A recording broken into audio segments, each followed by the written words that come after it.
Por çfarë mund të sjellë rotacioni politik në Maltëzi për shqiptarët atje, por edhe ekuilibrat në rajon? Për të diskutuar mbi këtë çështje kam në lidhje Skype nga Malizi politologun Kristian Dukaj. Përshëndetje. Përshëndetje edhe për juve në studio.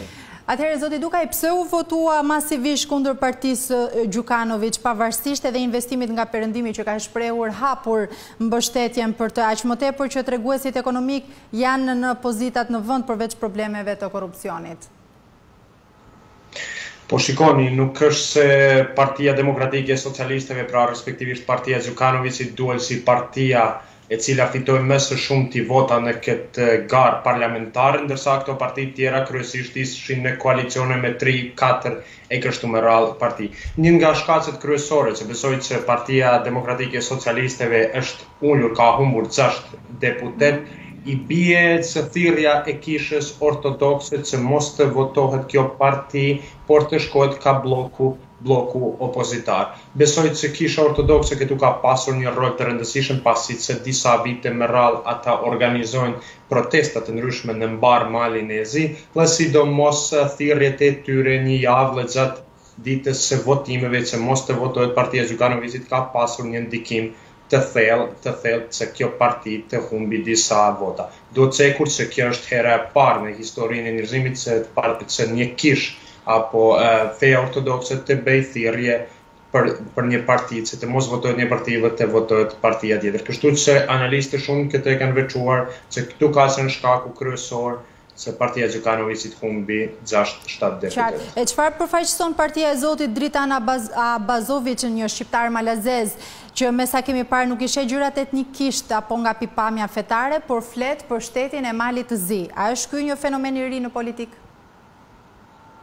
Me lejoni të ju korrigjoj këtu kur thatë një shqiptar o malazez. Dritan Abazović është një shqiptar nga ulësini i Malit të Zi.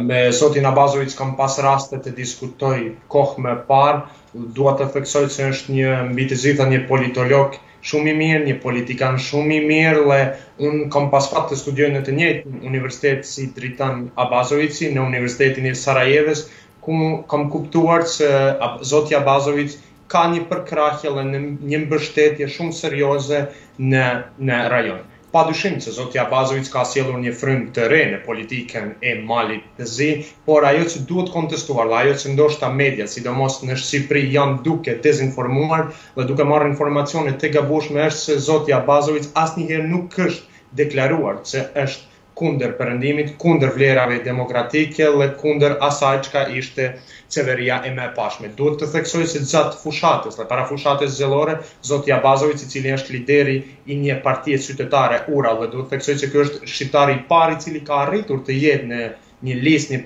të jetë kryetari i një partie qytetare, ka bërë thirrje gjithkohë që Mali i Zi ka nevojë për një qeveri ekspertësh. Unë gjithashtu besoj që zoti Abazović do të insistoj ku edhe para 2 orëve në konferencën për media, ai theksoi që është i gatshëm me gjithë ata që duan një qeveri ekspertësh të ulet dhe të bisedojë me ta. Ardhja në pushtet e opozitës, çfarë do të thotë për shqiptarët atje? Po shikoni, ndoshta është pak herët të flasim se opozita ka bërë formimin e një qeverie, pasi që kjo nuk ka ndodhur deri më tani. Është e qartë se shumica e partive opozitare apo koalicioneve opozitare kanë arritur shumicën, mirë po ende deri tek formimi i një qeverie nuk ka ndodhur. Sa i përket shqiptarët tani kanë një deputet më shumë, çka është një përmirësim i madh, sepse në zgjedhjet e kaluara kishin vetëm një deputet, tani kanë 2 deputet, dhe besoj se shqiptarët duhet të ulen së bashku, të bisedojnë dhe të koordinohen me të gjitha pakicat në Mal të Zi, se ku do shkojë besimi i tyre, dhe do të jenë pjesë e qeverisë së ardhshme. Por ajo që është e rëndësishme është se duhet të presim formimin e kësaj qeverie, ta shohim se kush do jetë pjesë e qeverisë dhe si do të konstitutohet ajo, pastaj mund të flasim se shqiptarët cilës pjesë do t'i takojnë. Kuptoj, a ekziston mundësia që me qeverinë e re Malizit të tërheqë njohjen për Kosovën, duke qenë se opozita ka një qasje pro-serbe në raport me këtë çështje?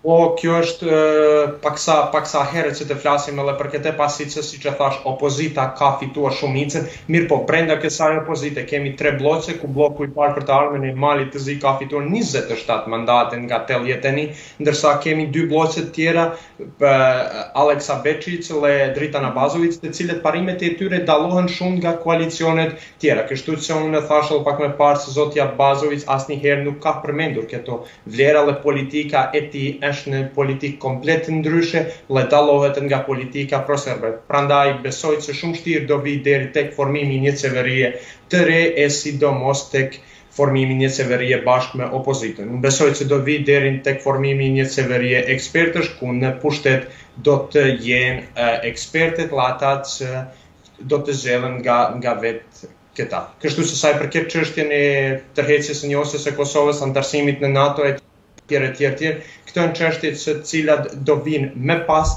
dhe këtu besoj se do jetë konfuz edhe vetë opozita se me kënd do të arrijë marrëveshjen për formimin e qeverisë, pasi që duhet cekur ato dallohen shumë në parim me zoti Abazović dhe pala tjetër proserbe ku nuk kanë të njëjtat qëndrime. Zoti Dukaj, edhe diçka të fundit, ftesën që zoti Rama bëri për votimin e Gjukanović, si e shihni ju?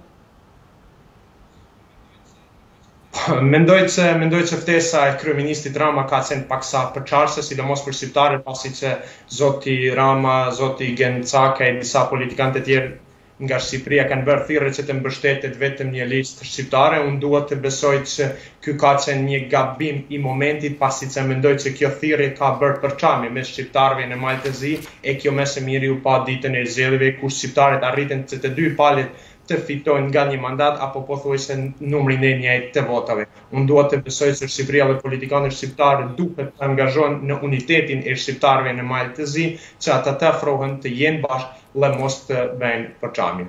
Qartë, faleminderit zoti Dukaj që ishit në këtë lidhje Skype me ne. Faleminderit juve, ishte kënaqësi.